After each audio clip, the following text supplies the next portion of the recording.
Love smarter, not harder. Today's question. Hi, Dr. Karen. In the country where I am living, there are swinger clubs where couples can change partners. Also, as I am single, I use Tinder, and I see a lot of people describing that they are into BDSM or couples looking for a third person to join them. I'm interested in what drives people to do this. Is it boredom, or do they have psychological problems? I'm also lately wondering if people are naturally monogamous, especially men, or is monogamy created by society? I'm afraid that if we go deeper into men's imaginations, we will not find monogamy, even with ones who are faithful to their partners. I'm curious about your point of view. Thank you.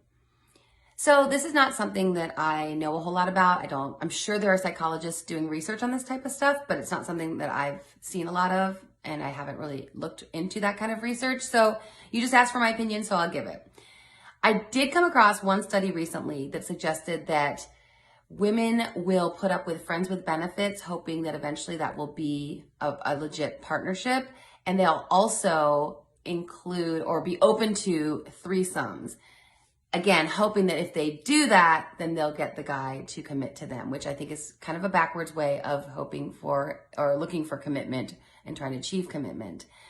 I do know that most of us, according to Dr. Robert Sternberg's theory of triangular theory of love, most of us want that commitment piece. And for most of us, that means being faithful and not including randos into the equation. But that's most of us, not all. I don't know that everyone who explores something like that has psychological problems. I wouldn't say that. Are they bored? Probably.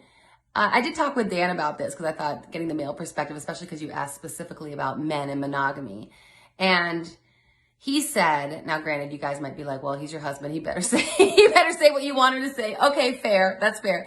But he said that, yes, he could see guys who maybe settled or got married so young that they feel like they missed out on their time to be wild or whatever, that he could see them perhaps if they're really unhappy in their marriage then because they settled and they're bored, yes, that they might have ideas about along these lines. But he said that he knows a lot of good guys, of course he would include himself, that when you are in a marriage in which you're very happy, you don't no, you're focused on your marriage, you're building into your marriage, and then you have other things to do in this life. You've got career goals and you've got family. And so, yeah, I want to say ultimately I believe in monogamy.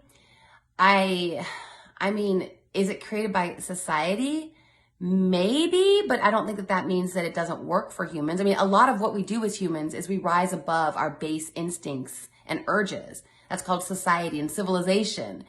We move from our temper tantrums and our selfishness and our egocentrism that we have as 2-year-olds, and we are socialized to think of the other people in our communities and to think of the obligations that we've taken on in our roles as husband in this case, or as partners, committed partners.